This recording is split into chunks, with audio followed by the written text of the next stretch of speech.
If you're a business owner, you don't need us to tell you running a business is tough. Don't let QuickBooks and spreadsheets slow you down anymore. Now is the time to upgrade to NetSuite by Oracle, the world's #1 cloud business system. NetSuite gives you the visibility and control over your financials, HR, inventory, e-commerce, and more. Join the over 21,000 companies using NetSuite right now. Schedule your free product tour right now at netsuite.com/C-suite. netsuite.com/C-suite.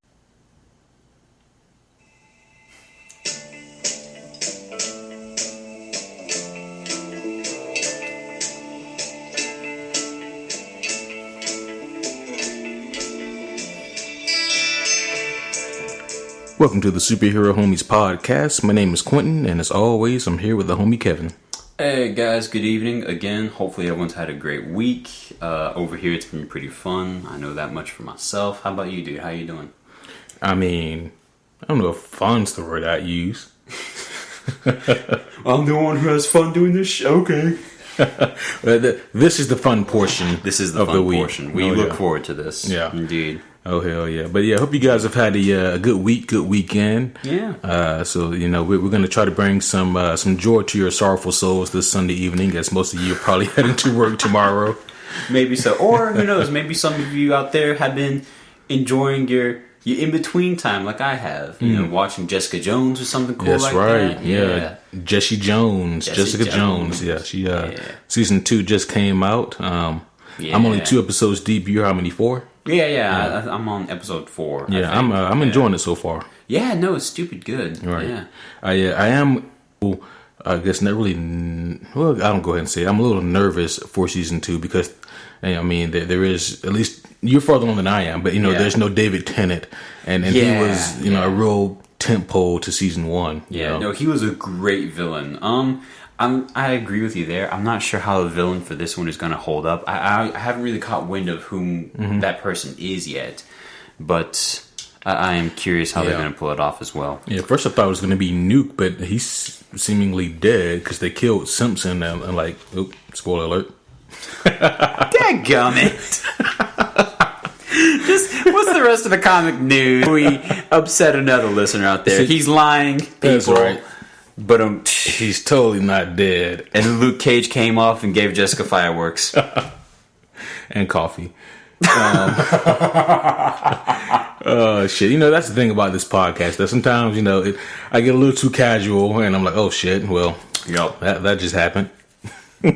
Unfortunately, I haven't done that for one of the movie reviews, Yeah, that's true. That's true. Oh gosh, could you imagine if we accidentally, knock on wood now, but, if we accidentally did that for the Thanos review, oh yeah, so this is the first half, which is always spoiler free, and we're talking about this and this and this, and yeah, when Thanos did this dick move in this scene, okay, that only suck if it happened an hour into the podcast, because then we basically either have to, we could just re-record over that section, so that'd be what we have to do, which we never do. This is a cut and dry, we send it unedited podcast. Yeah, about that. Yeah. Although we do have weird hiccups where it's it'll stop recording and all of a sudden you hear us having to kind of do this sound, So let's get on to some comic news here. Let's do it. First up for comic news, in Avengers Infinity War, oddly enough, we did just reference that. It's been confirmed they've went ahead and shot down this rumor, this theory. But while the Avengers are in Wakanda, they are not protecting the Soul Gem. It's not a thing. So, yeah. They did reveal who they or what they are protecting. I'm not gonna say though. Yeah, thank you. Yep. But come on, guys, stop. Yeah. I kind of wish Marvel wouldn't do that. Just let people think whatever the hell they want to think. Yeah, just, don't say, you know what, guys, we're going to have a press release. The most recent Facebook theory that's been on all of our wall posts here in Marvel Studios, Kevin Feige recently brought this up to our attention. Don't do this, people. Just let us have a fun movie. Don't spoil shit. Right. I understand keeping the hype alive for the movie. However, there's other ways to do it. I mean, hype stayed alive for movies of the past without constant press releases about it too.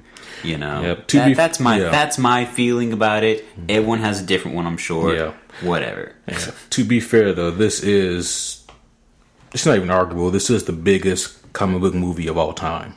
So. It is. We've been leading into this, and the plan has been laid out for this part for a decade. 10 years.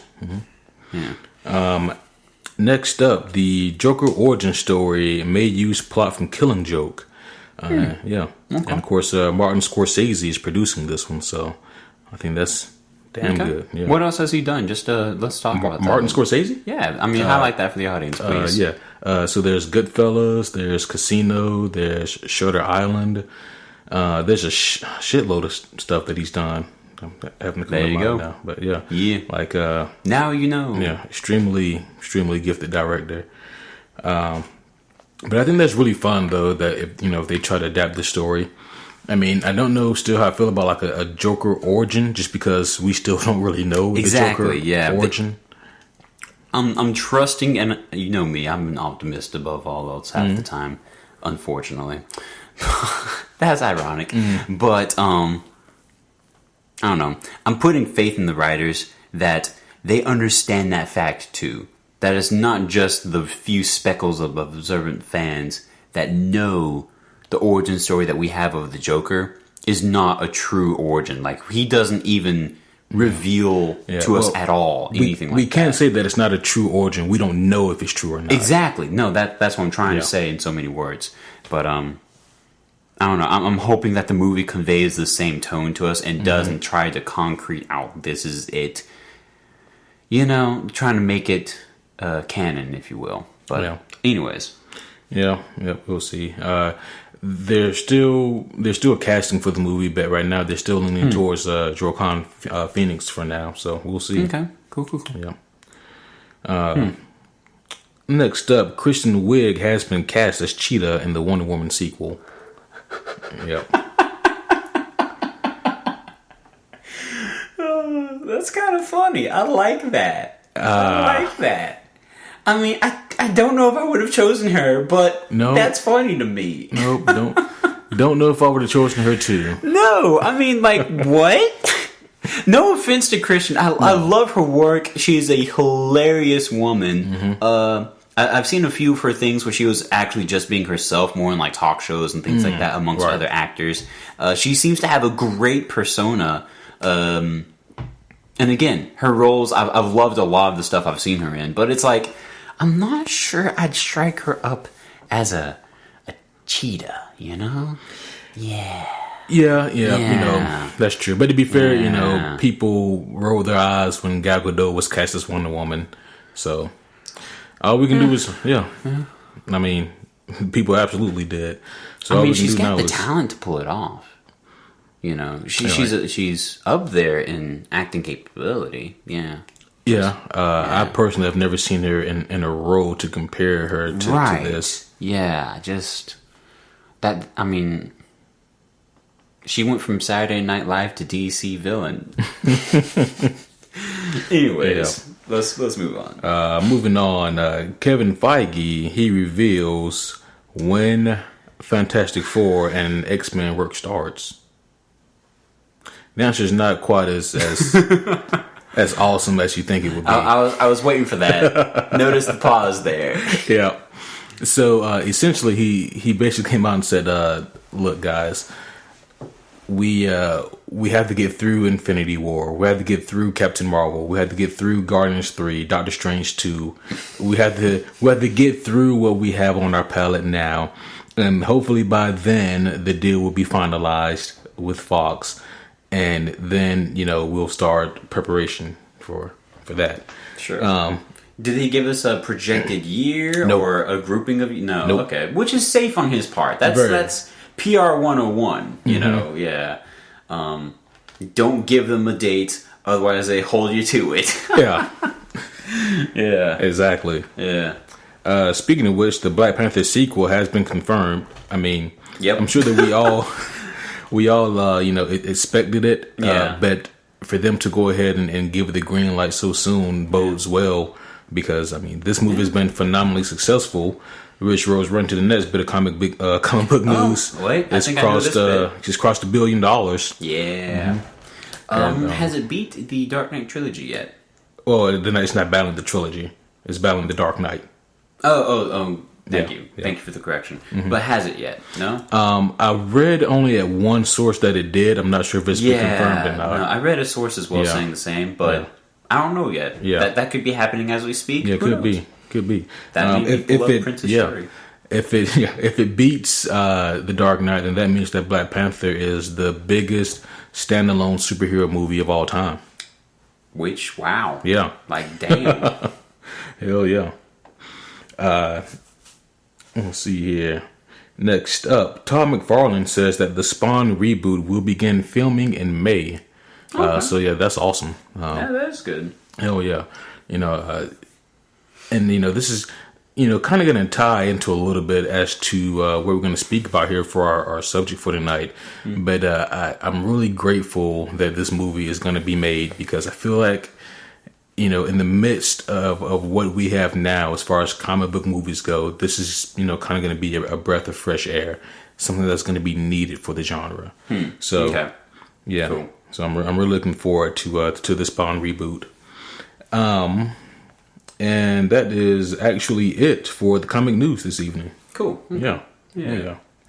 So comic news. Yeah. So there's been a lot of cool stuff going on, and guys, I can just say that the closer we get to Infinity War, probably the more shit that's going to come out. Even though I will say this, and this is definitely good on Marvel's part, is that apparently.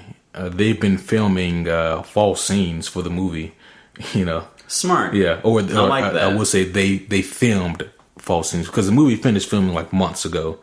But I think they're doing the same thing for the Avengers 4, whatever that's going to be. Yeah. So yeah, which is cool. I mean, they did that for Homecoming as well. Yeah. So. Mm-hmm. I like that. It's misleading. It gives them something to flash, fulfilling their desire to sell seats, put butts in chairs.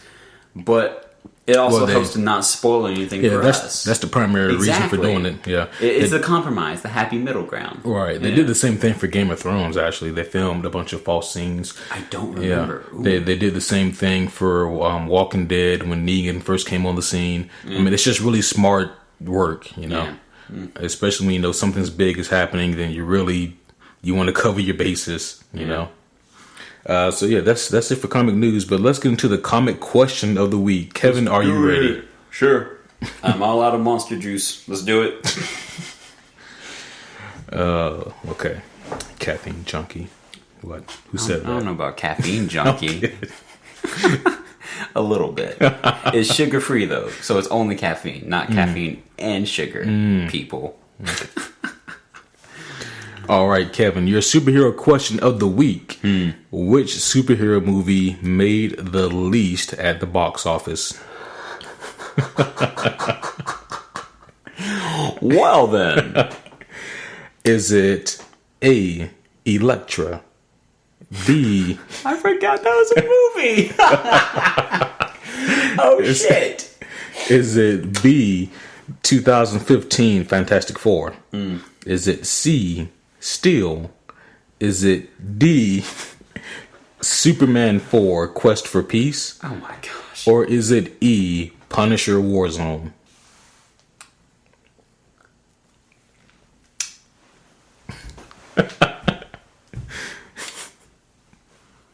So the options were reasonably Elektra, the Punisher movie no one liked, Fantastic Four, right? The 2015, the recent one, yeah. Steel, and Superman 4 Quest for Peace. Oh, okay.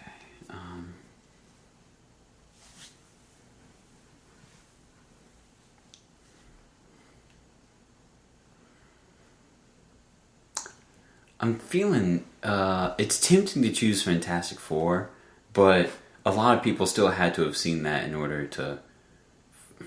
I don't know if that's even true or not. Never mind. So I'm still feeling Elektra though. I'm pretty confident that one did super poor. Let's go with Elektra. Final answer. Elektra did really shitty at the box office, but not shittier than Steel. Okay. Yep. Steel. Elektra. I wish I'd written down their production cost so we could compare. Okay. But Elektra at the box office only made $56 million. Steel made $1.7 million. Dang. Yeah. Punisher Warzone made $10 million. Okay. Yep. Okay. Superman Quest for Peace made $15 million. I knew it wasn't that one because they made a fourth one for a reason, even though it was still a shitty movie. Yeah. And you were actually onto something about Fantastic Four. It actually made $168 million. Yeah. However, the production costs were $155 million. I mean, so technically they broke even. But then it's like, all the payments they gotta make out for like their actors and whatnot. Yeah. It's like, oh, you poor people. Right. I hope that they paid the actors, but I hope that paying the actors was part of the production cost. Hopefully, good point. But it's like, even then, I believe they would have deserved like a severance pay or something. It's like, guys, I'm so sorry I asked you to be in this. Good luck to all of you. Yeah. It was a sad showing. Yeah. But guys. And it's interesting that we mentioned those movies. Sometime in the future, guys, we're going to do a podcast on the worst superhero movies ever, and some of those I'm sure are going to be mentioned. That means we have to go watch them all. That means we literally have to sit down and. Yeah. Listen, guys, we love all of you. We love podcasting enough to go watch all those shitty movies. Oh my gosh! Oh yeah, I'll even pop popcorn. It'd be like the only enjoyable thing about the process. Like we're sitting there, like, how many bags is this now? 3. We still have to watch 2 more after this. This is just the first movie. Yeah. Oh, yeah. So tonight, guys, we're talking about the state of the superhero genre, and essentially, is the genre dying, or is it in danger of dying?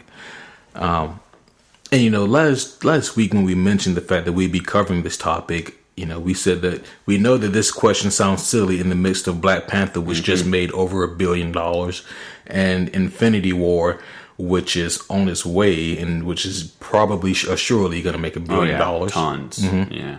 And so, it's an interesting question, and I'm sure that some of you may be wondering what prompted you guys to ask this question. Right. Yeah. Here and now.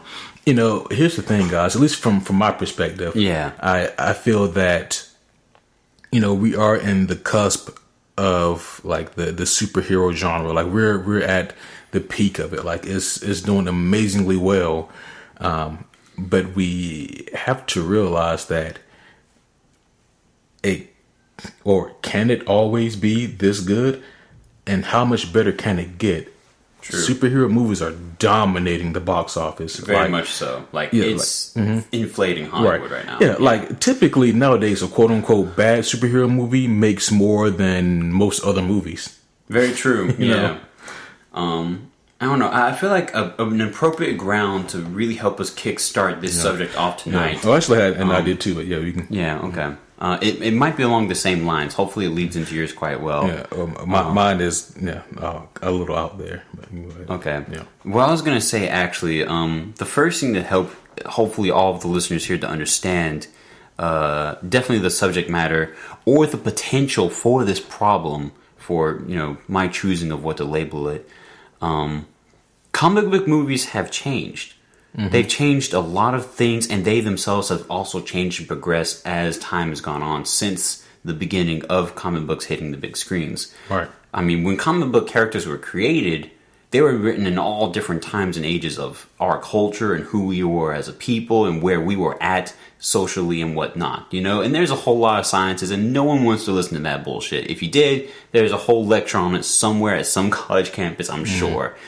Anyways, what I'm wanting to highlight about this is as soon as superheroes were seen as a huge source of revenue, things were altered. Characters were tweaked. Lines were given where they shouldn't have been. Jokes were made where they could have been just avoided for the sake of the character. And all of a sudden, now we get all these big movies and all these awesome hits and all these,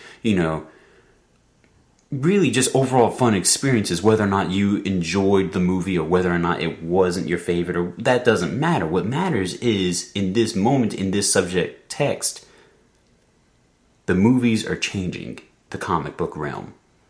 Yeah. And that's true not just for the movies, but also for the media and like the Netflix shows. It's true for the television series outside of that. Even not just Marvel alone, guys. This is also DC. This is, across the whole spectrum of it. And because of that change, that is what's begging the question for us tonight.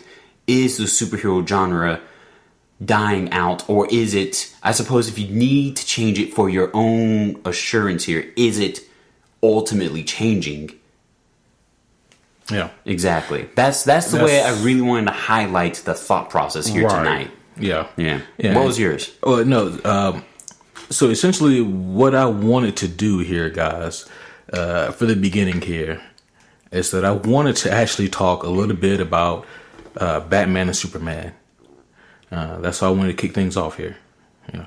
Okay. Mm-hmm. Yep. And when I mention Superman and Batman, I mean in the sense of what they have taught us. Stay with me here, folks. I promise I'm going somewhere here. So what I'm really doing with this here now is speaking of these movies in the terms of what they've brought us. Because regardless of how you feel about Superman, he really kickstarted the superhero movie craze. And what's interesting about both the original Superman movies and the original Batman movies is that there's a certain pattern here, guys. And I really want to just run through this really quick and highlight this pattern here, because it's kind of interesting. So there was Superman 1 that came out in 78, I believe. Of course, the classic not Christopher Nolan. That is definitely not Christopher Nolan. Christopher Reeves. Christopher Reeves classic. What's interesting about this movie here is that it really showed that not only do people like superhero movies, but people will pay good money to see them. It had a budget of about $55 million and made $300 million in 78. That's pretty unprecedented, especially for a movie that basically had no genre. Superman 2 had a budget of $54 million, made about $190 million. Now, what's interesting here is what I'm highlighting here is more than just the money, but it's about the reception and why it makes the money that it makes. Superman 2 was also widely received, but because the first one did so well, they had a lot of production issues on the second one. They switched directors in the second one. There were disagreements and falling out. There were so many cuts and rewrites in the sequel that in around 2004, 2006, they re-released the sequel to Superman 2 with the original cut. There was a lot of shit that was going on with Superman 2. Still made a lot of money, still a commercial success, and it still arguably had the better plot and story than the first one. However, it didn't make as much money as the first one. Knowing that they still had a cash cow in their hands to make Superman 3, the one with Richard Pryor. Richard Pryor is a lot of things. He's one of the greatest comedians of all time. He is not, however, meant for this role. Superman 3 was widely panned as being a bad movie. People just didn't like it for a bunch of reasons. It cost $39 million and only made $80 million. Superman 4 Quest for Peace was shit. We don't even need to talk about this one.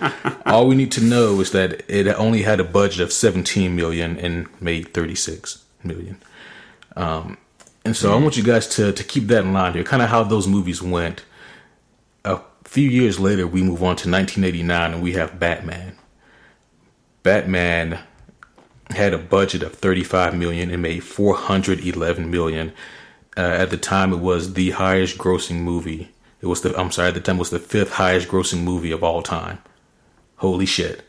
They knew they had something on their hands. Yeah, okay. They certainly had something. And so obviously they came back for the sequel. For the sequel, they had a lot of production issues. There were a lot of problems with it because the first one had I'm noticing a pattern here. Yeah. First one had done so well. They had to get a new screenwriter for the second one. Tim Burton didn't want to come back to do the second one, but he decided to at the last moment, so he came back. Well, he was also in the middle of another project at the time too, you know. Yeah. So but he also just didn't want to do another Batman movie at that time. He just didn't want to do it. Which kind of makes sense for his unique personality. Yeah, it does. Yeah. Batman Returns cost $80 million to make, double the production value, and only made $266 million. So it still made bank. However, not as much as the first one. So then they take a break. They come back with Batman Forever. Had a budget of $100 million, and it actually made $336 million. Okay. It had a lighter tone, and they did that to sell toys, and they feel like the sequel didn't do as well as the original because of the tone. They thought that the tone of the second one was too dark. And then, of course, the extremely shitty, we don't even need to talk about it, Batman and Robin. It cost $125 million to make, made $238 million, and it was widely panned by critics and fans alike. No one liked it because it just wasn't a good movie. Now, the reason, guys, that I mention these interesting statistics here is just because those two properties alone tell us a lot about how things can and have gone in Hollywood as far as the superhero movies are concerned.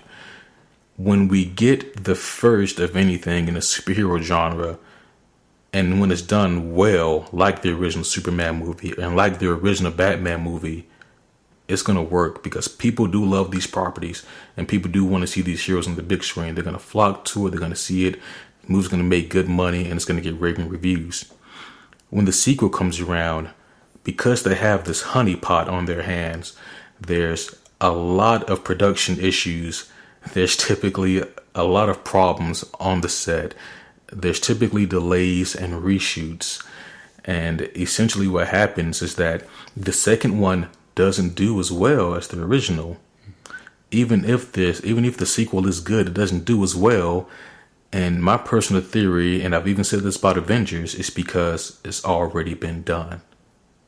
You get the third one, which I call the Hail Mary. It's let's just make this movie because people are going to come and see it regardless of what it's like because they just want to see these heroes do what these heroes do. Like Star Wars. Hey, damn. If we're talking honestly, let's talk honestly, damn it. You're right. You're right. I mean, you're absolutely right. People are going to go see Star Wars because it's Star Wars. Exactly, because of the name. Right. Yeah. And at this time, back in the 80s, when these Batman and Superman movies were being made, people went to see them because, they're the pioneers of the genre, essentially. And there really was nothing else. However, people noticed and did not like when they began to be shat on. Right. When these heroes began to decline. And then you get the fourth one, which is the worst. Right. Which is just the absolute worst. It's literally the nail in the coffin. It really is. Yeah. Okay. And then both properties had to take a break and come back, reboot, and do it all over again. So I see where you're coming from this a little bit. Yeah. I was wondering, because that was a very cool intro into your idea of the topic. Yeah. And that's the thing. There's a lot of phases to this. Like, there's a lot of quote-unquote problems, or I guess issues is a safer word to use. Issues that can come from this topic, yeah. I agree. But, yeah. So what I really want to talk about here is that, and we've already talked about this, but superhero movies make more money than any other genre of movie. So the first thing we wanted to talk about was why that was it because of the number of superhero movies that are being churned out? I don't think so, because they wouldn't make a bunch of superhero movies unless these movies made a lot of money. True. Hence, your Black Panthers that make $1 billion. Is it because there's just a shitload of people who read the source material and who want these movies? To be honest, no. Comic readers, we're in a strange minority. So that's not the case either. So why is it that these superhero movies tend to make so much money? Superheroes tend to have high moral values. They tend to be family friendly. And superheroes are also staples for what a lot of people consider are their childhood. So if I'm a father and I'm taking my child to see a movie, I want you to see this, kid, because this is what I watched as a cartoon when I was a kid. Superhero movies are movies that basically everyone can watch. And essentially, this is really what funnels a lot of money into these superhero movies. It's the fact that it's something that everyone can see and everyone can enjoy if they so choose to. Very true. Yeah. So I think that has a lot to do with the success of comic book movies. But as we, briefly discussed it with Batman and Superman, it's not always good in paradise. There's trouble in paradise sometimes. These things tend to fade away and can definitely die a horrible, horrible Superman 4, Batman and Robin type death. Or they can just be dragged out for too long, too. Yeah. Which is a whole nother sport. Right. That'd be interesting to see, because I don't think I don't think we've seen that yet. I think what we've seen is a lack of creativity. But I don't. Oh, definitely. Yeah. I don't think we've seen like the genre die because it's so drawn out. But we could be approaching that. I mean, we definitely could. I mean, there's talks of movies planning out, for freaking 2022. Yeah, right. That's the furthest out movie plan I've heard of. How about you? I think so. Yeah, I think so. I mean, maybe even longer. Who knows? Sure. There's tons of source material. Yeah, but it's like, oh my gosh, how much longer can we survive after this? That's a ton of movies in between. Right. Yeah. It's also interesting because I think back to when we were kids. And the movies that we got back in my day, we gotta drop that at least once. Right. Come on, at least once. Yeah. But no, literally 15 years ago when we were kids, shit. Am I that old? I am that old. I had to think back. Like, he's wrong. He's wrong. He's right. But we were lucky to get X-Men. Very much so. Yep. Yeah. We were really lucky to get Spider-Man. Yeah. I mean, you can't deny that Spider-Man was a really good movie. No, it was. Especially for its time. Yeah. I just have a chip on my shoulder about it. And I've told you about that before. It's not appropriate to talk about here over the microphone. But, you're right. It was definitely... Whoa, this is super cool. Whenever it first hit theaters and first came to us as an audience. Yeah, it was a whole new experience. Right. Yeah. As a matter of fact, I think Spider-Man 2 made like something like $830 million or something stupid. Yeah. Especially for its time. But yeah, when we were kids though, I mean, we could get awesome movies like X-Men or Spider-Man, or we could get like Ghost Rider and Daredevil. It kind of was a coin toss because they didn't have the science fully down yet. No. Now they got the science, I'd say, pretty damn well, or closer to damn well. Then it was more like, okay, this is a weird experience. I don't know how I feel about this. Yeah. Well, see, that's the thing. You talk about that science and that formula. I think that's part of what could be killing the superhero genre. Exactly. And that's kind of what I was talking about earlier. And I'll happily go into that in a minute here, or whenever it fits in the bill here. Yeah. But no, that's a whole nother issue. Yeah. Yeah, I mean, but you're right though, because just the way that I've seen it here, this formula that they use in these movies, they work well. Yeah. Until they don't.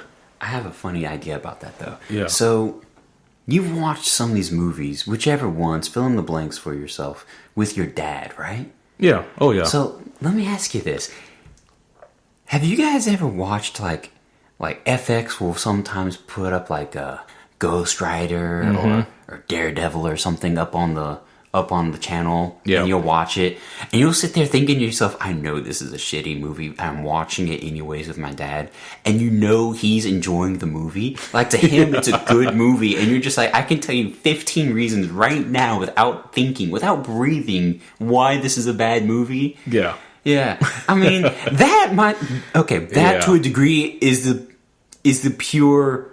I don't know, the essence of just enjoying a movie for what it is. In that case, hell yeah, go you. I applaud that. But at the same time, it's like, it makes me shake my head a little bit because it's like, Dad. Yeah, a little bit. But what's funny though is that we talk about like Elektra or Daredevil, right, referring to the movies. Yeah.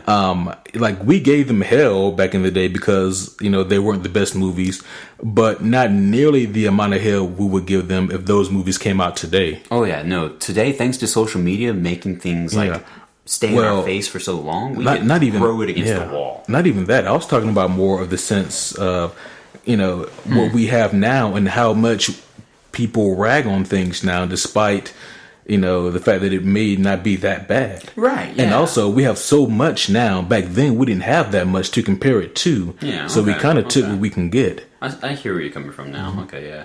No, I meant that in the sense that like we can rag so much now.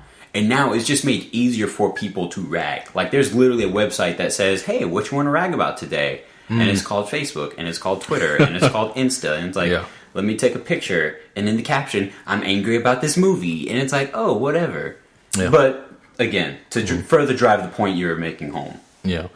But back to that formula though, because there is a formula now that superhero movies tend to follow. Yep. And that is, the formula worked really well in the beginning. Like in the beginning, let's just use Iron Man. That's the beginning. Sure. Iron Man 1.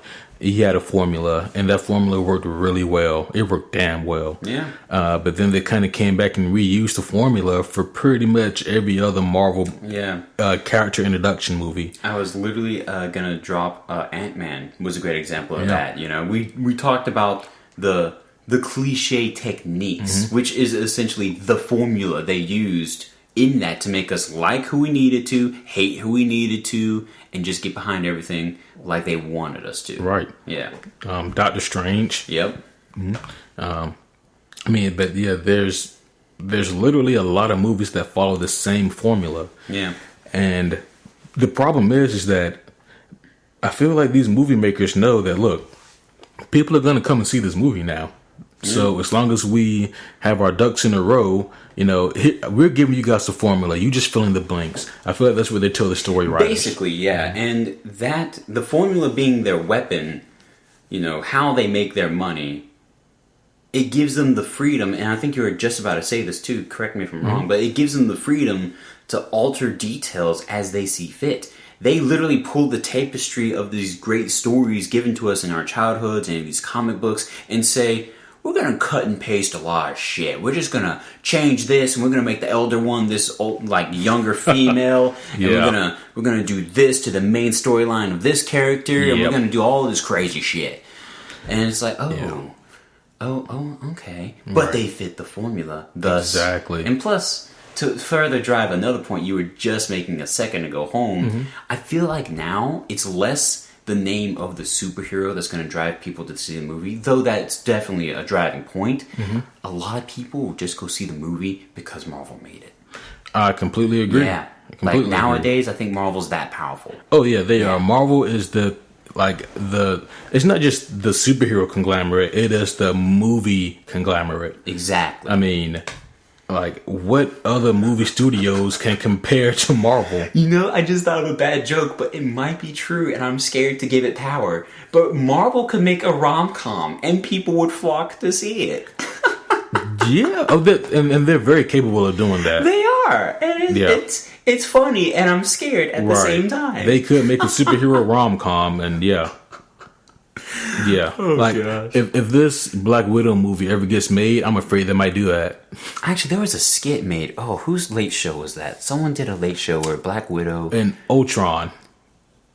I've seen one with Black Widow and Ultron. Yeah, that's the same one. Yeah, where it was like Black Widow was the subject of a bad Marvel rom-com. Yeah. It's like, what the hell is this? Yep, and it hit all the beats of a rom-com. And of course, Scarlett Johansson is a funny chick. And she played the part to a T, but still.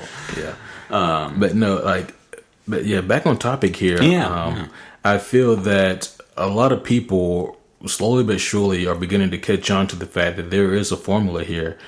And every once in a while, they'll buck the formula. But here's the problem. Yeah. Once they realize that their formula is getting stale, they change it up and they give us something like Guardians, which was completely different than any other previous Marvel movie. Yeah. The problem being is that now they want every movie to follow that formula because that was successful. Right. And then we get a bunch of that. Yeah. And, you know, and then we're going to get something else. And they're going to follow that formula. So like, I'm afraid they're going to do that with Black Panther. Yeah. You know? So essentially, to make a metaphor, we are the guests at a dinner table, and the people serving us would be the studios, in this case, Marvel. And they say, oh, he really likes chicken and rice. We're going to give him chicken and rice. Oh, they've given me chicken and rice so many times in a row. I'm tired of it. Oh, well, now we'll give him soup. Mm-hmm. Soup is fun. And then all of a sudden we get soup with a great soundtrack. And then da-da-da-da-da-da. Oh, we're tired of soup now. Well, now we'll do, I got it, breakfast foods, and everybody's over breakfast foods now. Oh, that's the new shit. It's gonna be great. It's gonna have purple Thanos up in the steak or something. Yeah, you know, steak and eggs for breakfast. Yeah. Right. Cute metaphor aside. Yeah, but no, you're right. Yeah. What I want to do real quick, because I want to take a break from superheroes and briefly talk about the Western genre for a bit. I feel like that's a good comparison. Yeah, thank you. Yeah. I feel like that that craze missed us by like maybe a decade or two, but it was still like a really big craze, you know, like in the 60s, 70s, and even the 80s. But the action genre really took over in the 80s. Right. But yeah, so a lot of people say that the Western genre is dead, and it is in comparison. But there's still movies like there's like 3:10 to Yuma. There's like True Grit. That's true. Yeah. You know, there's I wouldn't put No Country for Old Men in there, but you can arguably add. You can arguably add No Country for Old Men. You can arguably add Hateful Eight. I was about to drop that one. Yeah, Yeah, you can arguably add Django. Arguably, that's a hard argument. That is a hard argument. You're gonna need a lawyer for that one. Yeah, but I concede to the point. Yeah, right. Yeah. And then but to be fair, all of those movies were really good in their own right. Oh yeah. Mm-hmm. And to me, that shows that the Russian genre isn't dead. It's more that it got overplayed and people got tired of it, so it was forced to die. Yeah. And then now, if they sprinkle one or two here or there, it's okay. Yeah. People will go see it if it looks like a good movie. Plus, and this is just one component to further emphasize the point we're making here tonight. The new technology we have compared to when Westerns were popular, it's amazing. It blows all those movies out of the water. Yeah. Visually, with sound effects, with even freaking CGI power that we have now. Oh, yeah. It's stupid, this stuff we can do. We can make Samuel L. Jackson look like he's bleeding out with no dick. You know, we can make Jody Hill look like a badass sheriff who might or might not be sheriff. We can make all kinds of stuff happen. We can make it look like, freaking Django literally did shoot up that many bullets when really there were probably no bullets at all in that scene because who would actually shoot live bullets on the set at each other? But I digress. I mean, the CGI technology we have is making it's making it easier to sprinkle those new components, like you were saying, over a popular older genre. Yeah. Yeah. And I know it's interesting is that as a child, I would, halfway watch some of these Westerns with my parents because, of course, they're the generation before me. Yeah, this is what they watched. Yeah, this is what they watched. This is why these channels like Spike TV still play these Westerns, Yeah, and, I quickly realized that this was a very oversaturated genre. Like, there were Russians coming out of the ass. I mean, that's why we have spaghetti Westerns, because they're shot in Italy because it was cheaper to film over there. That's why they call spaghetti Westerns. Yeah? Yeah, I mean, there's just a shitload of them. That's a stereotypical title, too, though. Well, Kevin, I'm pretty sure this was made in like the 70s. So. True. I'm just saying, man. We could have called it like, I don't know, something else. But whatever. Lasagna Westerns. Anyways, but no, the reason I mentioned that though is because it seemed like it died from my perspective, it died from two or three things. Like, it died from oversaturation because there was a shitload of movies and TV shows that were Western based. Yeah. it died from also lack of creativity, because it seemed like they did everything that could have possibly been done with that genre. And so then it's like, where do you go once, you realize you've done everything there is to do?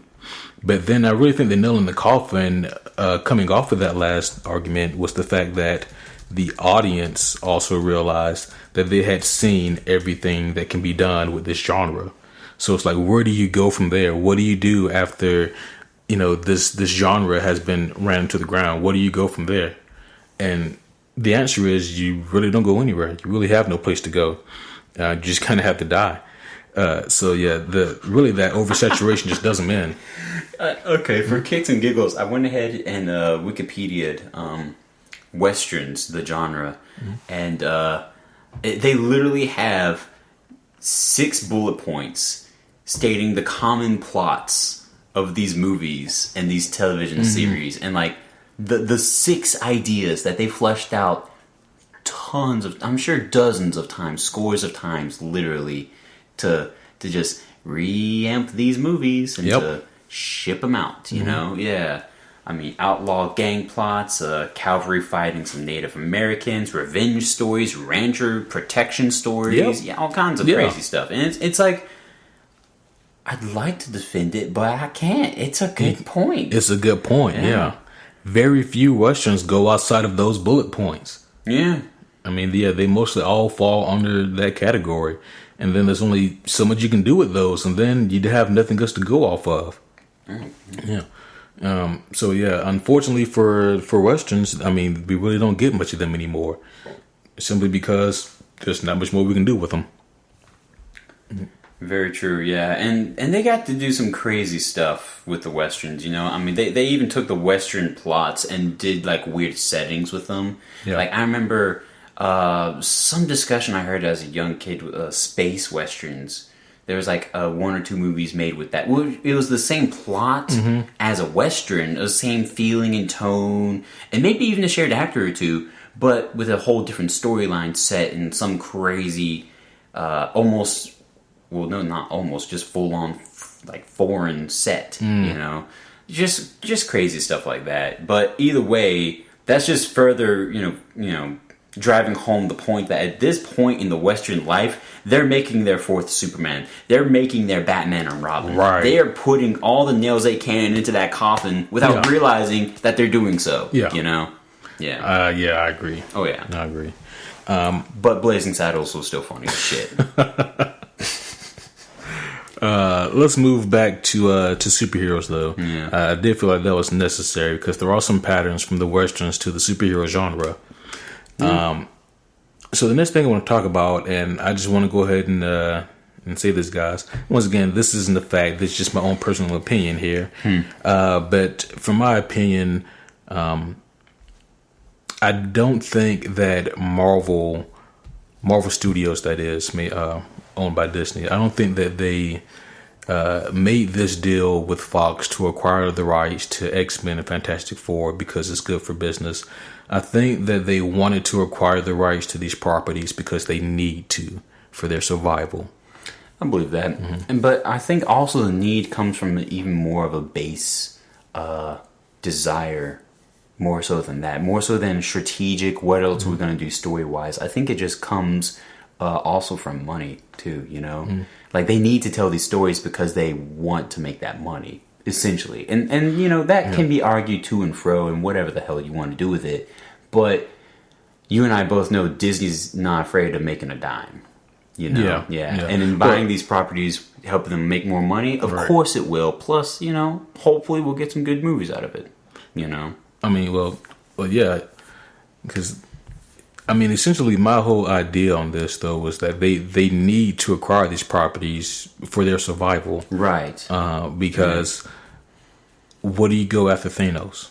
No, I mean, you're right there, and I'm not trying to argue that. No, I'm just trying to drive home another supportive point about it, because, again, as I stated earlier, there's a lot of faces to this issue, a lot of different directions it can come from, really.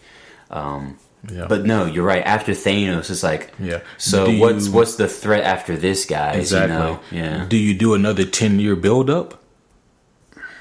I mean, to what? Exactly. I mean... And is it going to be as big a deal as this one time here? I mean, probably, honestly, it'll never be as big of a deal again because of the golden rule that keeps coming up for Marvel, especially for their stratagem here. Thanos was the first time. It'll never be as triumphant or as cool or as original. Right. Again, I mean, history repeats itself, people. Yeah. Yeah. Yeah, you're absolutely right. And, if this deal with Fox to acquire their properties for whatever reason, if it doesn't go through, then I don't know. I really don't know what they do. I mean, James Gunn, he said that Guardians 3 is going to be radically different from the first two Guardians, which I'm not holding my breath. Yeah. I mean, I hope that he's, correct on that, but who But, knows? I mean, if I was asked the same question, I'd probably, want to give a similar answer, honestly, in his shoes. Right, yeah. Like, what am I going to say? Yeah, it's going to be the same shit. Ooh-wee. That's true. This time we might put some Hall & Oates on the soundtrack. Ooh, That's actually a very good point. Yeah. But yeah, the thing of it is, though, man, is that, and like, listen, guys, I'm not picking on Marvel. I'm using Marvel because they're the big boys in the business. The conglomerates. Yeah, yeah. Yeah, they're the guys here who hold the keys to the success or failure of the genre. Right. I mean, they really are. Yeah. And so I understand now that they have plans for Thanos here, and that they want to do big things here, and I know they have plans afterwards as well. But I mean, honestly, I'm not sure what they have in mind, and maybe who knows? Maybe they could do something in Avengers 4 that'll make me shut the hell up. Maybe that. There are creative writers out there. There are. And let's hope that Marvel and Disney fuels these writers enough to... And give them the breathing space necessary to give us another great lead-in like this. To give us another great villain to look forward to, you know? But see, you mentioned that, but that's also the problem. I don't think the problem is the creative writers. The problem are the people above the writers saying, we need you to basically fill in these blanks. Exactly. Yeah. That's, I think, obeying the formula. Right. Yeah. Mm-hmm. And let's define that real quick for people. Yeah, because the formula, we've dropped that a few times. The formula here is literally, we really talked about it super well, I felt like, during the Ant-Man, where we really, threw the problem against the wall and said, no, you're a piece of shit. Right? Where you're doing coy little things to make us want to like the hero, and you're doing pathetic, plot hole filled ideas to make us hate the villain, Yeah. And you're doing a lot of pandering, you're changing characters just so the audience can like them more. Mm-hmm. Things like that is what we're talking about here when we highlight the formula that Marvel keeps using and keeps remixing every so often. Yeah. That's basically it. And, I do often wonder, on the topic of Ant-Man, if Ant-Man had been the first movie in the MCU and Iron Man had been where Ant-Man is, would I like Ant-Man way more, and would I like Iron Man way less? We need to leave C-137 and go to those dimensions and ask that, man. That's a good question. Yeah. Because technically, Ant-Man would have been the first time. I feel like at that point, Ant-Man would have had to have been a completely different movie, too. They would have put a whole different energy into it. Thus, I don't think it would have been the same movie. I don't know. I mean, I think it wouldn't have been the same movie frame. I think there would have been slight differences. Exactly. But I think that majority as a whole, it would have been the same movie. Yeah. Mm-hmm. I mean, I think so. Maybe in that dimension we'd get a better Mandarin too, though. So let's go dimension traveling. Yeah. Yeah. I just think it's a fair point to ask. And you know what? It is. Even our friends over at not How It Should Have Ended. Which one? Honest Trailers. Yeah. Our friends, and they're not really our friends, but I like to call them our friends. Please be our friends.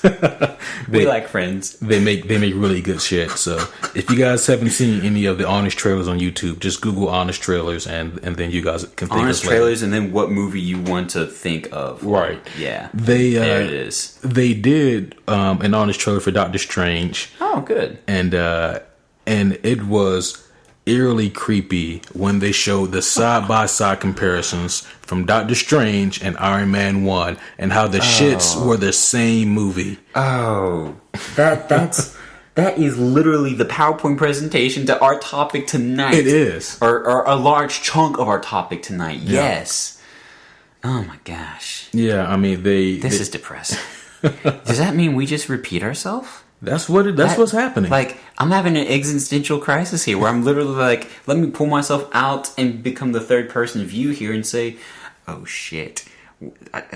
We can't play our podcast side by side, and all of a sudden we're saying the same shit with sprinklets of jokes. Exactly, yeah. I mean, but that's the case, and it hit us again back when we were covering the Guardians of the Galaxy podcast, and we realized that virtually all of the movies in the MCU have romance in them.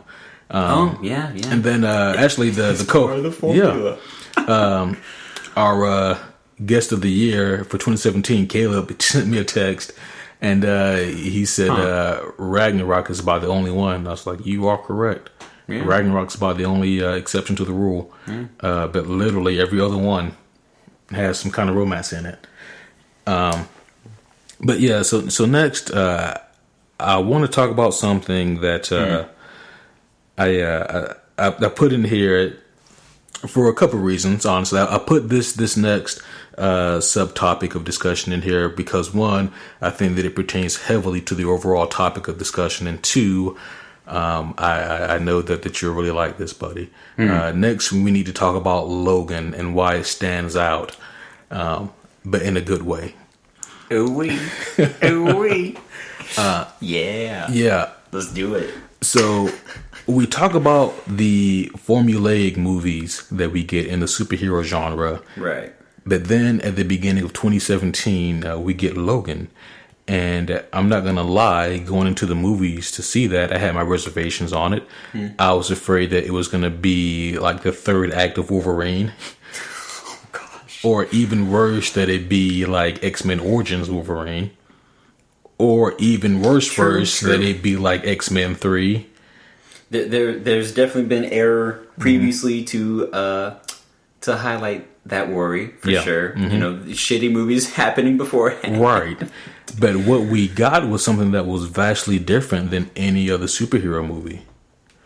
What we got was something that was needed. What we got was a breath of fresh air. What we got was a superhero movie that was so good it got nominated for an Oscar and should have won. It should have won that, damn it. That's what we got. We got an R-rated superhero movie that did extremely well and that bucked the system. That said... I see what you did there. What? No, I mean, bucking the system is an actual term. Oh, okay. I thought you were trying to be cute and, like, do an edited thing there. No, if I want to say fuck the system, then I say fuck the system. Exactly. That's why I was kind of surprised you didn't just say that. Yeah. No. Anyways. The movie bucked the system. Cool. Yeah. Almost both, actually. Both fit. Yeah, that's true. There you go. Maybe that's why I heard the joke. But you were saying, please, you had a great point. Please drive it home. Right. Yeah. I think people like to call Wolverine the Western of the comic book genre because we don't have anything else to compare it to. This movie succeeds so well because it does things that no other superhero movie does, is willing to literally go against the grain of the normal, typical formulaic superhero movie, and then instead tell a character-driven story. This wasn't a story or a tale about a man, trying to figure a way to stop this great evil force. This wasn't about, some entity trying to wipe out the world or anything like that. Logan was a movie about a quiet man trying to find a place to die. and instead, along the way, it turns into a story about a man who one last time has a purpose in his life that's greater than himself, and in his last act of heroism, this man is he's secondarily trying to find redemption for himself, and he's primarily trying to give hope to those that come after him. And I think all of that is really what makes Wolverine such a successful movie. It's the fact that, I hate to say this, but it's a really good thing that James Mangold hates superhero movies. Exactly. I was actually going to bring that up because, I think, and I don't want to speak for James Mangold, of course, he said it better himself in his own language, but I'm pretty sure a reason he doesn't like the superhero movies is because of the formula, because of that same freaking, foundation that he can see. He sees the same skeleton being used for all these movies, and he decides to, F it all and make his own. Yeah. It was beautiful. Yeah. Talking about it just, wakes up this inner desire to go home and watch it tonight. And I can't. I got work tomorrow morning, but it's still there. Yeah. Yeah, and, that's, and I'm not trying to, to you'd be like, yeah, this movie's awesome and MCU sucks. No, yeah, that's not our objective tonight. And if that's what you're hearing, please go back and re-listen. Right, listen, because we love the MCU. We do. Yeah, and Ant-Man was a fun movie. Yeah, absolutely. I don't mean to shit on it. Right, it's just the fact that it didn't do anything different. Right. It wasn't. It was creative, and the action scenes, just like every Marvel movie. Right. But it didn't do anything different from a story-driven character perspective. It was just another voice in a large choir. Yeah, exactly. They got another talented, charismatic actor to fulfill the lead role, and then they went from there. I'm sorry, which movie were we talking about just then? Was that Ant-Man or could have been Iron Man? Could have been Doctor Strange. Seriously. And listen, guys, and also, we're not trying to dick rod Logan either. Oh my gosh! All right, please continue saying that. I just did not expect that to come out at all the way it did. But what's up? It's just the fact that we shit on movies when we feel like they deserve being shit on, but we also praise movies when they deserve it too. And Logan deserves praise because it gave breath to the superhero genre. It breathed life back into the genre. And it gave us hope that, hey, maybe more of these studios can start to think outside the box and be more creative with these movies and with these properties.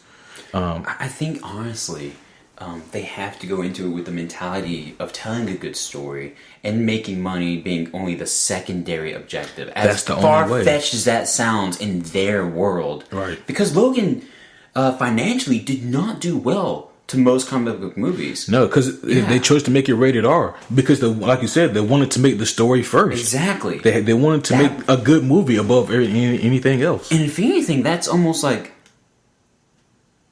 I really, really don't want to paint this image to my listeners, but I can't think of a better way to word it presently. It's literally like James Mangold was the good guy in a sea of chaotic, neutral, and maybe even lawful evil. You know? They're all saying, let's just make some money. I don't give a shit. Let's make some money. And I don't want to paint that image, but that's literally what James Mangold decided to do here, which is cool. Yeah.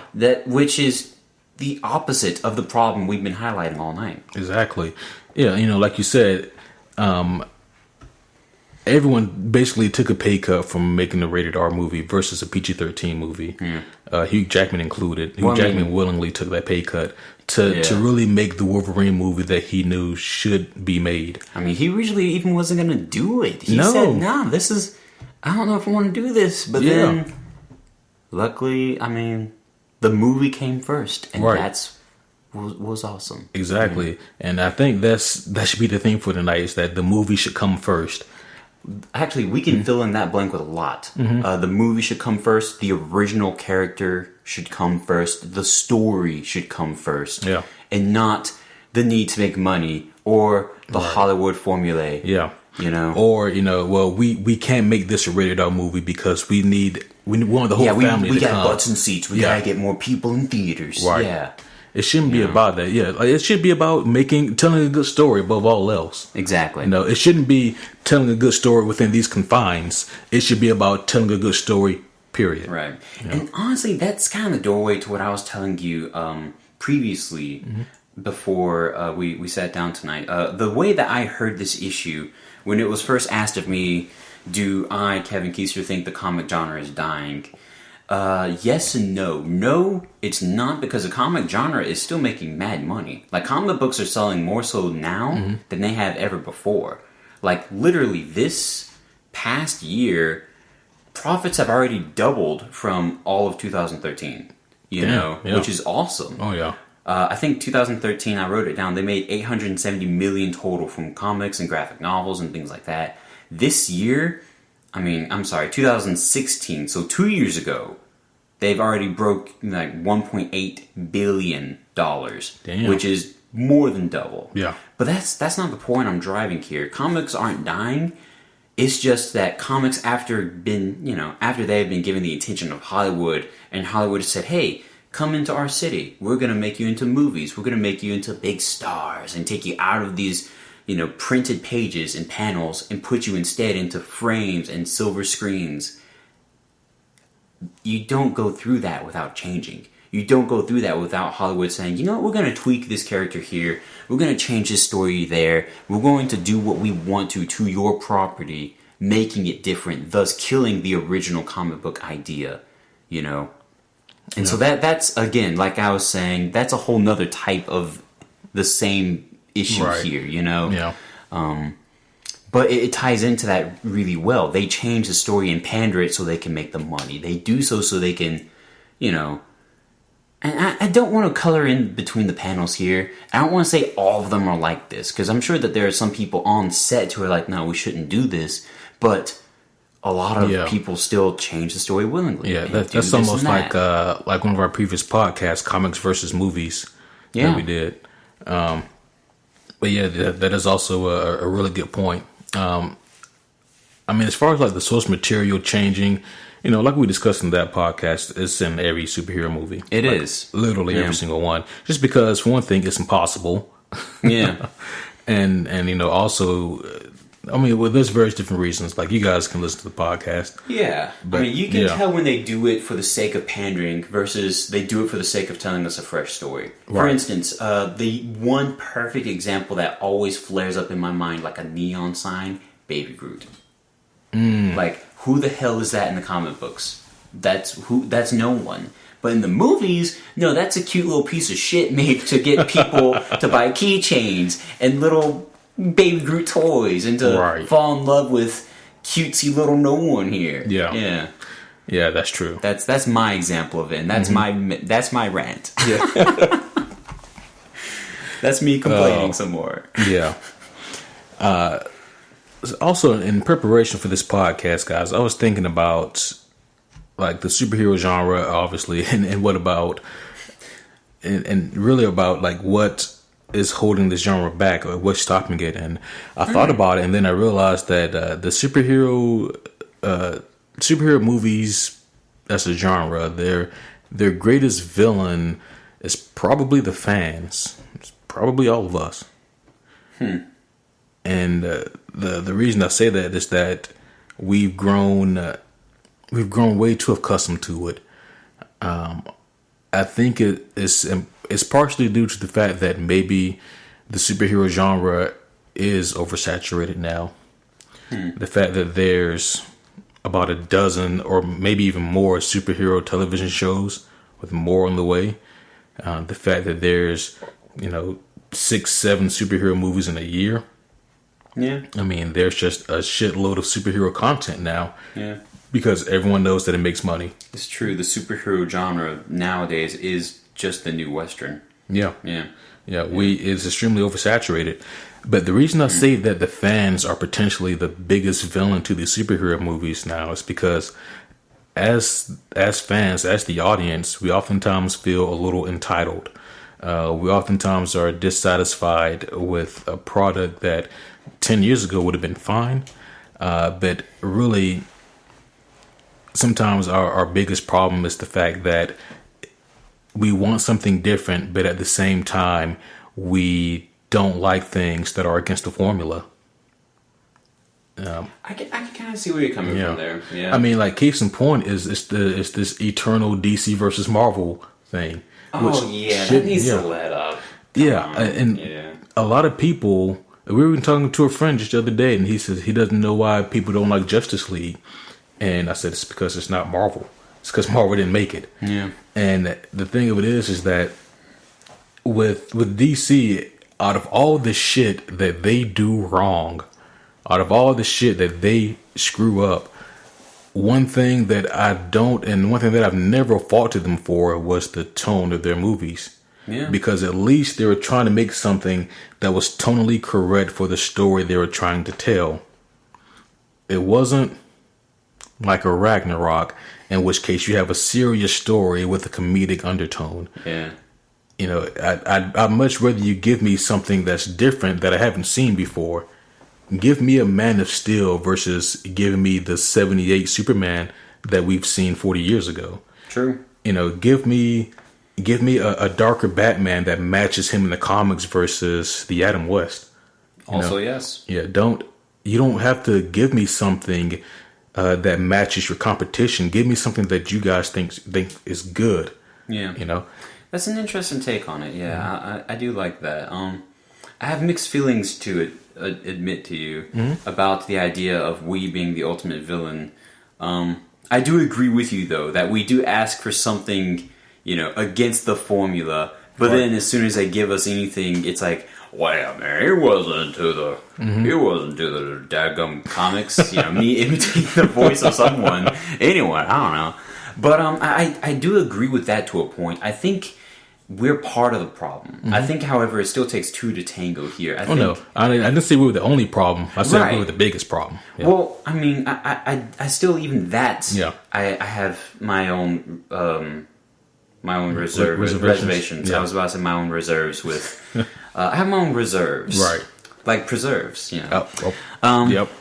No, but no. My reservation with that is this: that again, it still takes multiple parties here. It does. To make the problem. And I think we are part of the biggest problem. I think there is, however, another part to that bigger problem, and that is the liberal use of these characters, of these people in Hollywood, you know? I mean, how many villains, perfectly good villains, have we seen which are just one and done now?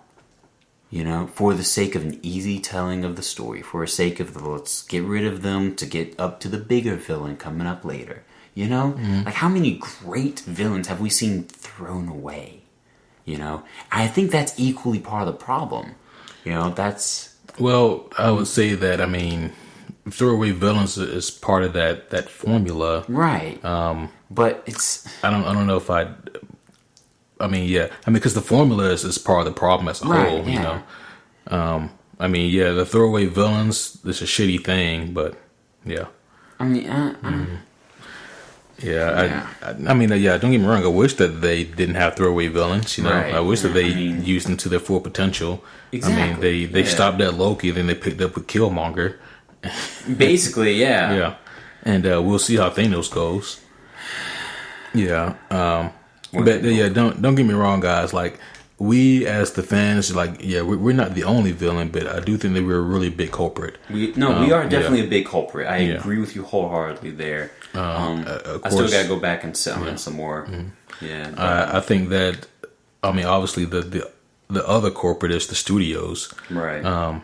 Ultimately, though, the thing of it is the reason why I put the studio as the second corporate and not the first is because they ultimately give us what's going to make them the most money. Right. And, you know, that's why at the end of the day, like, we're the ones that, so, you know. So, in other words, I guess what you're trying to say is we're the reason they do what they do. Exactly. We're the reason we're how they make money. Thus, that makes us, you know what? This is what they're going to like. This is what's going to make them pay out. So, we're going to change these vital so-and-so and this for that reason. Right. Okay. I can get behind that more. I like that. Yep. That makes a lot more sense to me. I like that. Mm-hmm. Cool. Yep. Yeah, and, so that is a problem that as fans, we typically want these movies to be tonally similar, and so they give us tonally similar movies every time, I think the Russos, I thank them for making Winter Soldier, for making a tonally correct Marvel movie. Don't get me wrong, Marvel's had plenty of tonally correct movies like Iron Man 1, and plenty of other ones, but they've also had some mishaps as well. Yeah, very much so. Yeah. But I just don't want these movie makers or movie goers to think that a darker movie is a bad thing. Right. And hopefully there is a minority out there. There's a group of growing people, a population, who are recognizing this problem, saying, wait a minute, this is a crock of shit. There are people out there like us saying, so it has to be the same every time? Or can we finally get something different? You know? Yeah. And not to interrupt you. No, you're fine. So like we've already discussed, I do think the superhero genre needs to throw away this cookie cutter formula and move on to something more creative. Yep. And now what that is really up to the creators. That's true. And that's the thing. Yeah. I'm not a creator. Not in the sense of I'm not in Hollywood writing these scripts. We aren't the creators, Q. You know what we are? We are the criticizers. That's right. We're the people that watch the created and say, you know what, this is shit, or this is really good. Yeah. But essentially so. Yeah. But I do think that they really do need to go back to square one. It comes back to what we were saying earlier. Mm-hmm. Don't sacrifice the good story for the money, right? Because exactly, and at least back to like the entire topic of this discussion is that it's just going to be a period of time before the audience as a whole begins to realize that hey, they're just feeding us the same shit over and over again, and now it's stale. Yeah, and then those numbers are going to start to decline. And then the shittiest thing about this whole thing is that I don't think that the movie producers are going to say, well, our formula's stale, we need to revamp it. I think they'll say our formula is stale, superheroes are dead, they don't want them anymore. Right. In other words, they're going to pronounce the fourth movie done, the nail in the coffin made, Mm-hmm. Yeah. Going back on your earlier imagery. Right. Yeah. So ultimately, I do have one question. Leading into all of this, let's pretend that we created this whole subject matter and that we've given it a world and a place to live, and you and I are looking down on it. And my one question to you now is this, my friend: do you think that even our small population of listeners, even the people who have listened to this, and even of those people who agree with us and said, you know what, those two are right? Do you think that realizing the problem is going to make a difference in time?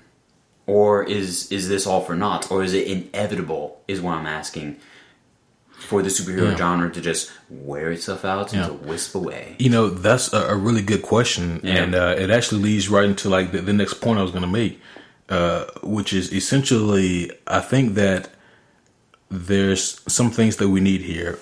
We need more James Mangolds. We need more Christopher Nolans. We need you more. You heard it here, James Mangold. Go make babies. Yeah. We need more Ryan Cooglers. Yeah.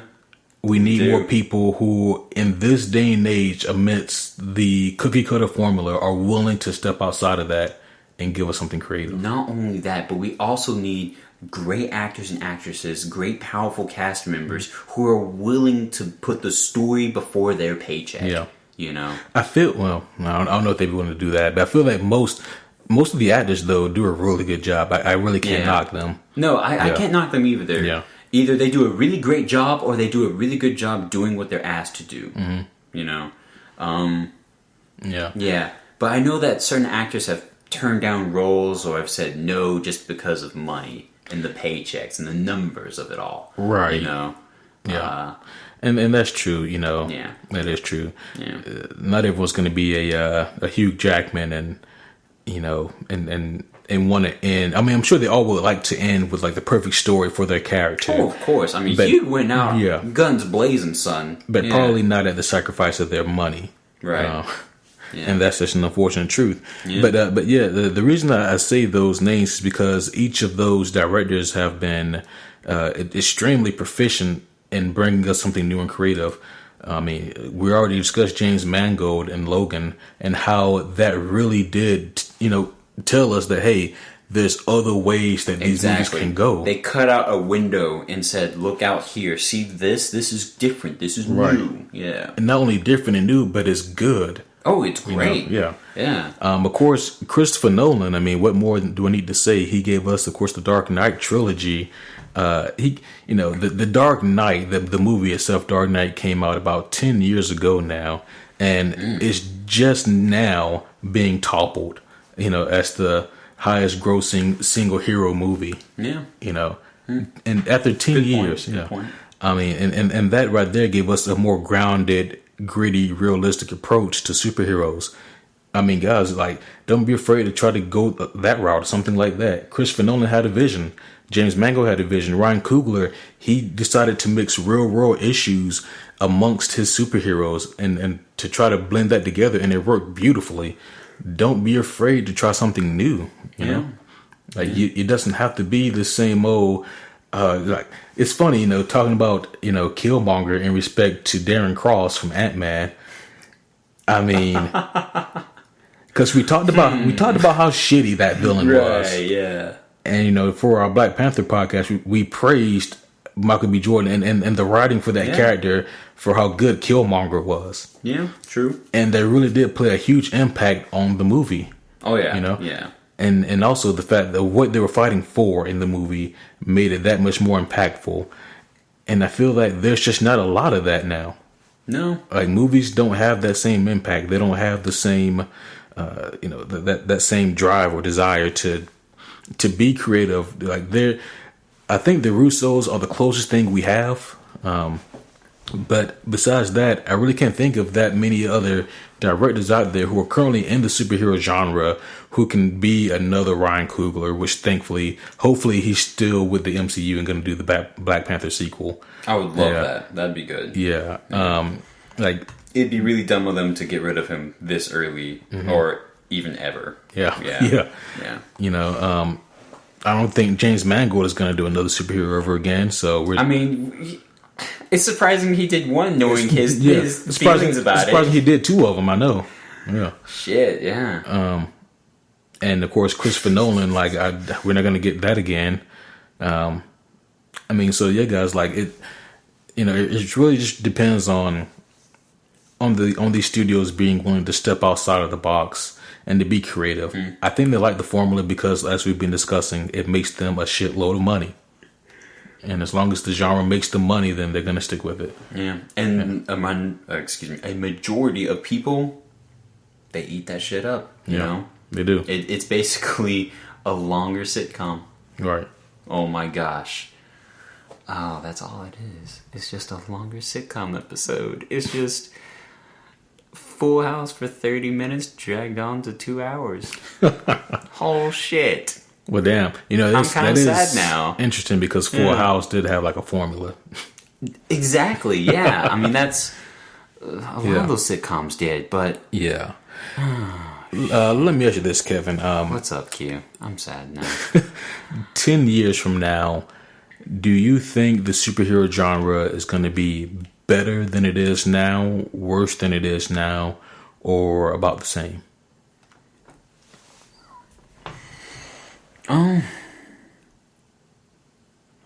To be honest, I would be quite surprised if we still had I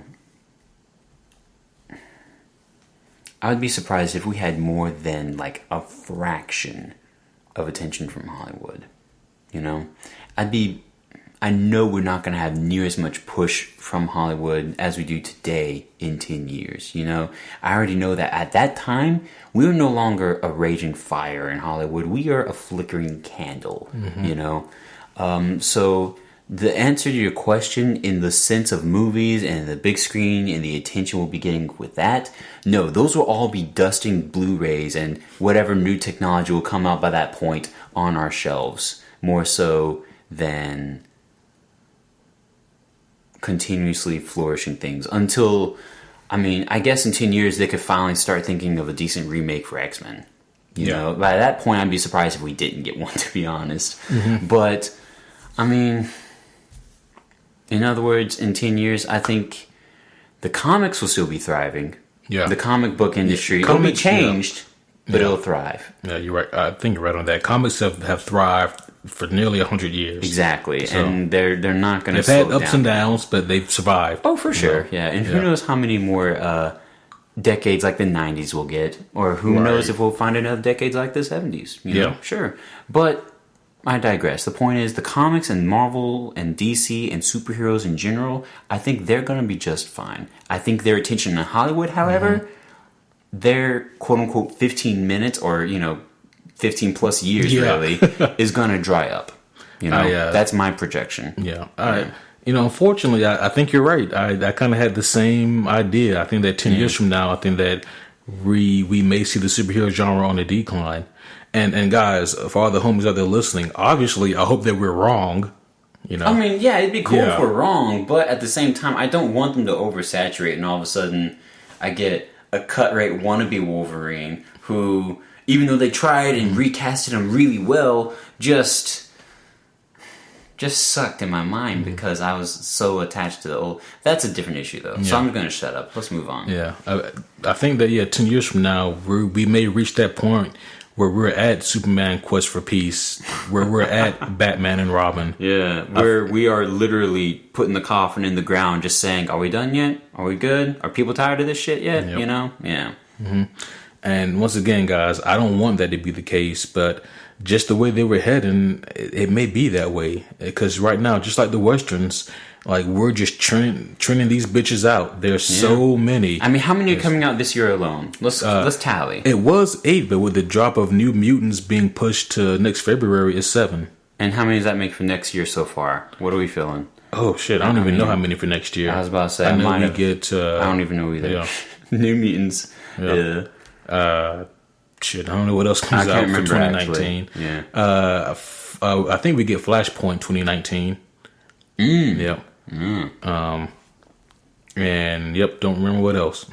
Yeah.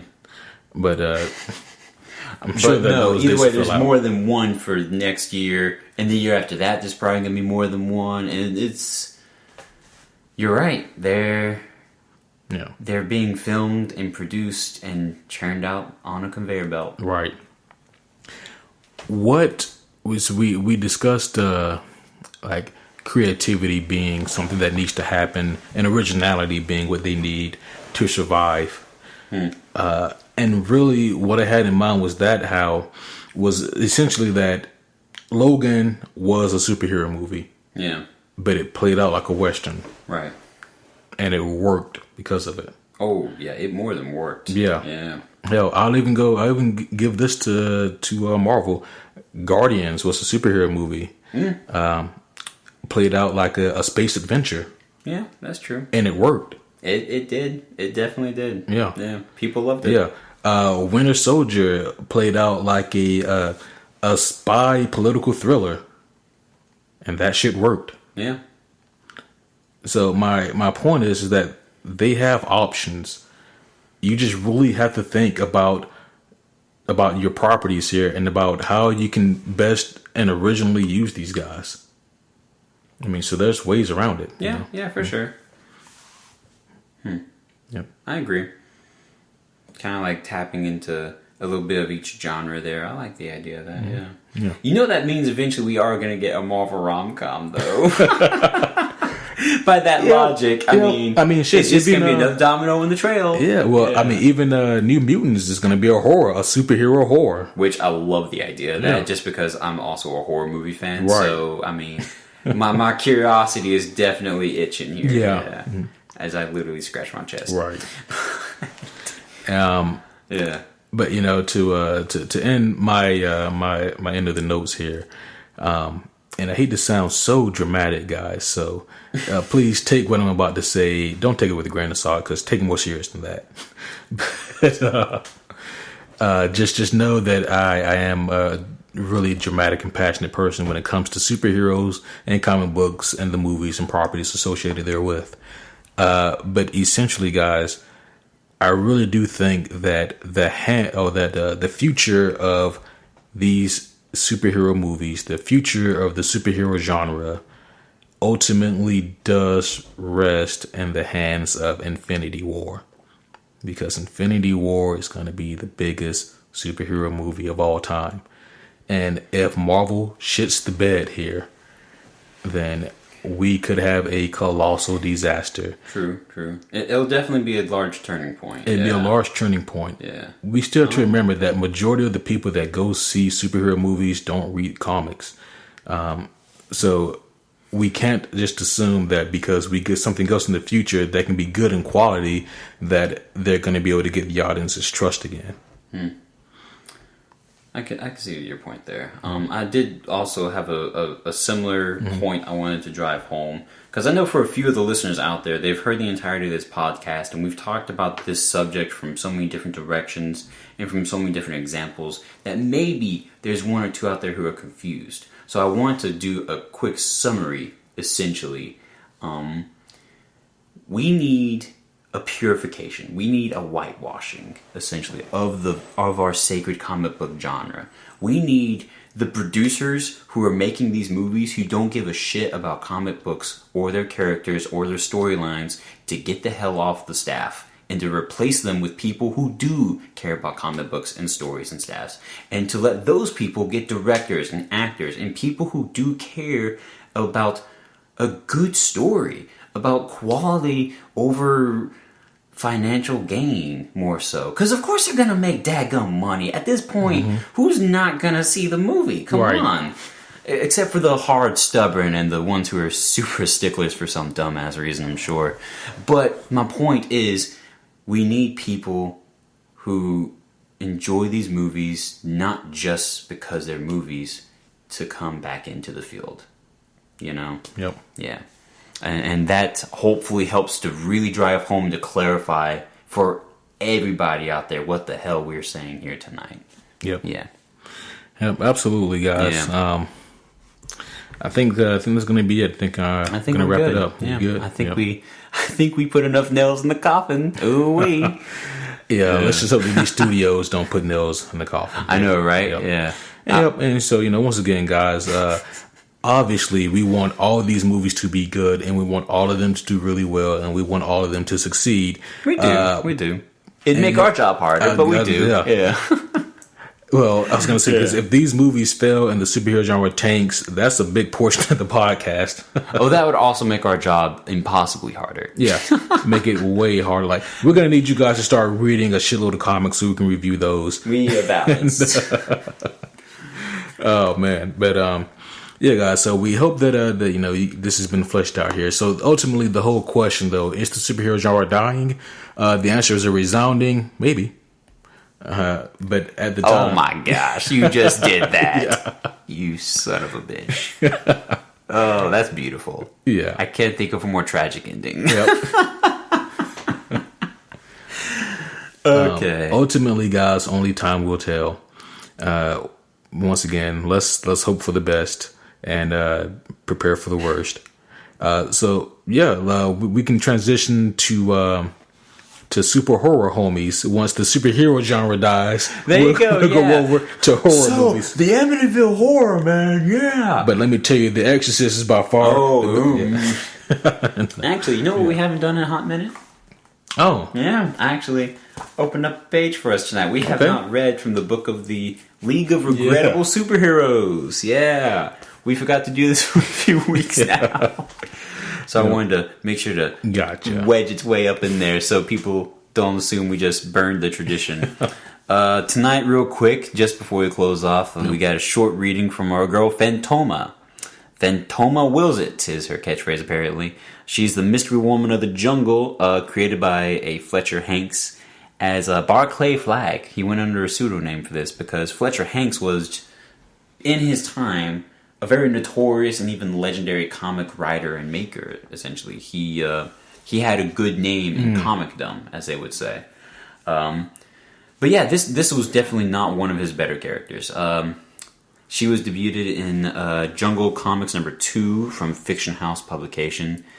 That was in 1940, which is why no one recognizes that publication.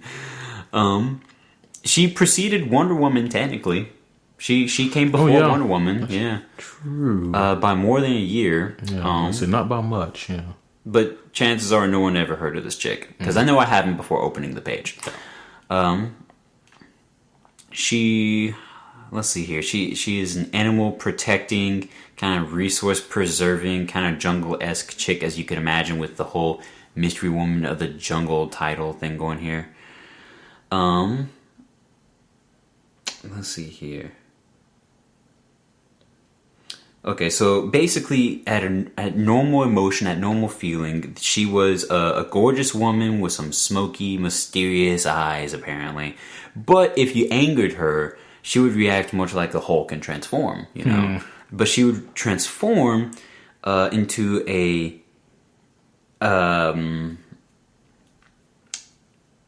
she transformed into like this weird... her skin would become sky blue, and all of a sudden her face would burn away to reveal a very angry, blazing skull. So almost Ghost Rider-esque. And then, to carry out her point more, she's got 2 pages? She essentially would take out people who were trying to destroy the jungles and to cut down the forestry and whatnot, and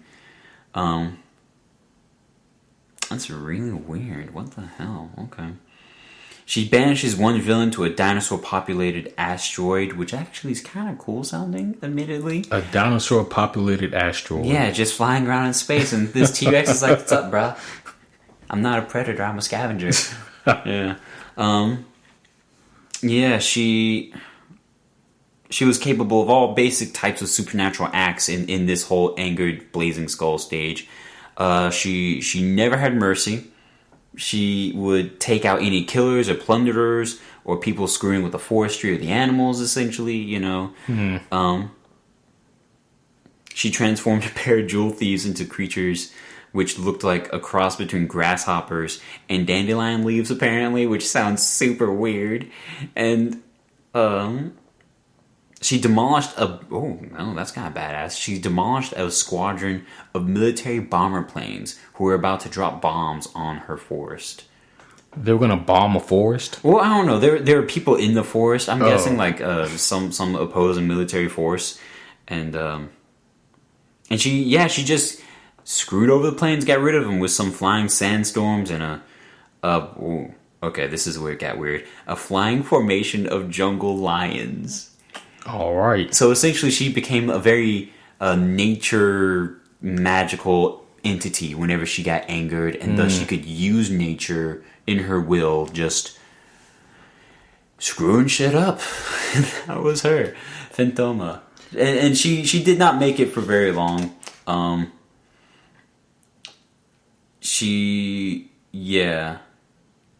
don't know. They say that she did not make it. It doesn't say how long she lasted here, actually. That's depressing.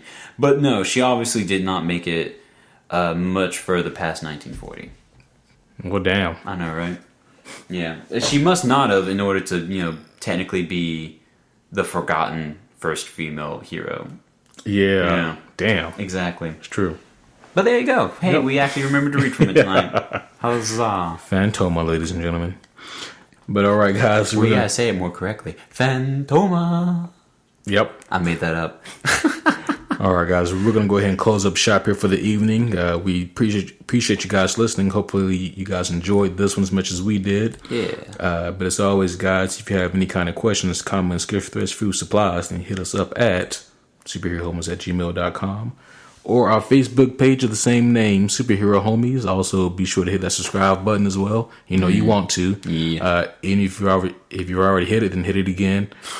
Unless that might unsubscribe. Yeah, unless that makes you unsubscribe, and then in which case hit it 3 times. Just make sure you're subscribed. And of course, guys, if you feel so gracious, then feel free to give us a review on iTunes. That really helps us out a lot. And as always, guys, I'm Quentin. I'm Kevin. See you next time.